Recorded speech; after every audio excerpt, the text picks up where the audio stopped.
Olá, este é o primeiro conteúdo do canal e é destinado para quem está a começar do zero, mas gostaria de chegar à cibersegurança. Antes de falarmos em cibersegurança, precisamos de perceber com o que estamos a lidar. Afinal, o que é um computador? Nós vamos separar o computador em duas partes: corpo, o hardware, e mente, o software, usando o corpo humano como analogia.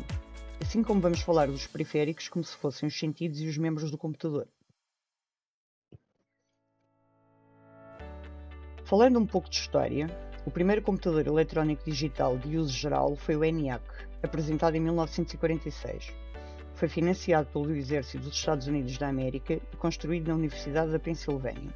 Ocupava uma sala inteira, pesava 30 toneladas e utilizava cerca de 18 mil válvulas.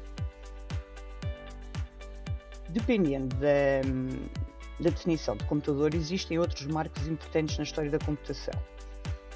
Entre 1936 e 1938, o Z1, criado pelo alemão Konrad Zuse, é considerado o primeiro computador eletromecânico.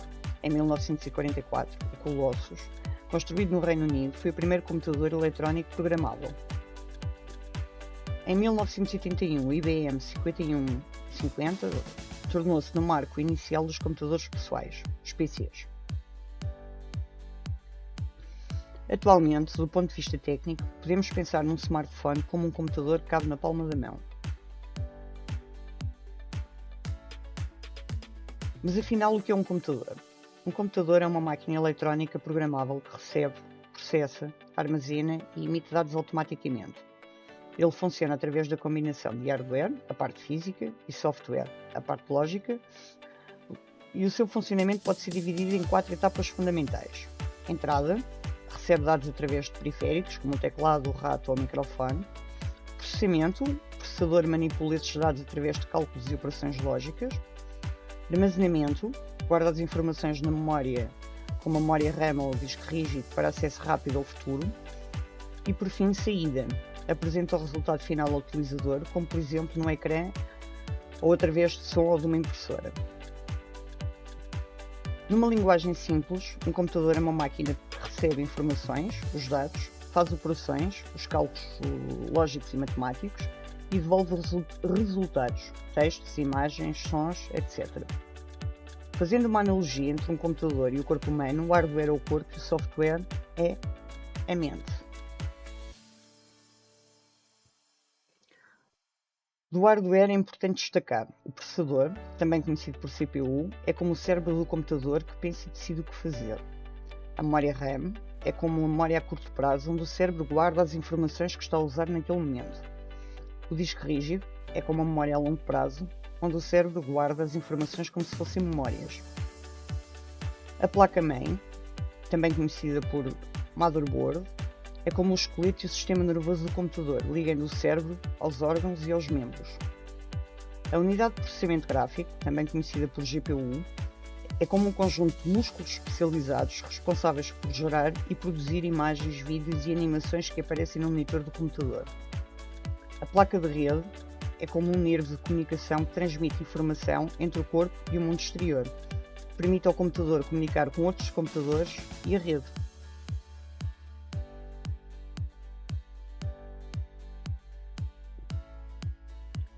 Até agora vimos alguns componentes de um computador, mas isto é só a parte física, aquela que sozinha não faz nada de útil, e é aqui que entra o software.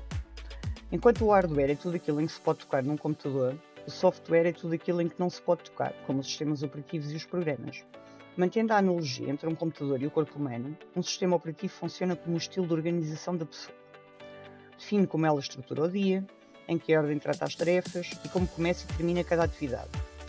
E os programas funcionam como se fossem as competências e ações da mente: ler, escrever, criar desenhos, fazer contas, comunicar com os outros e cuidar da segurança da informação.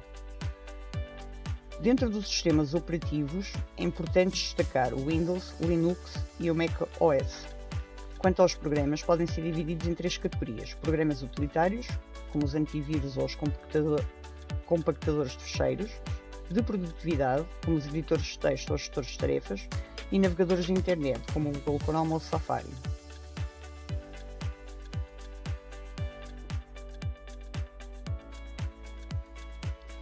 Passando agora para os periféricos, continuando com a analogia entre o computador e o corpo humano, podemos dizer que os periféricos são os sentidos e os membros do computador. Permitem que o utilizador comunique com o computador e que o computador comunique com o utilizador.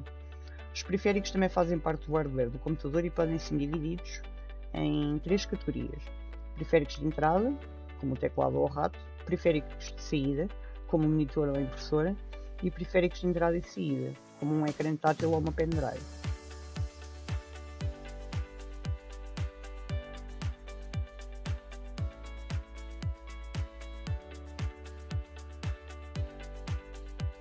Antes de falarmos em ataques e proteção, precisamos conhecer bem o corpo e a mente de um computador.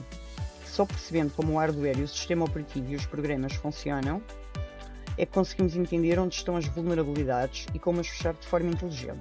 Nos próximos vídeos vamos sair da visão geral e começar a olhar para um computador com olhos técnicos, sempre mantendo o espírito do canal, do zero à cibersegurança. Se o conteúdo foi útil, deixa um like no vídeo. Até já!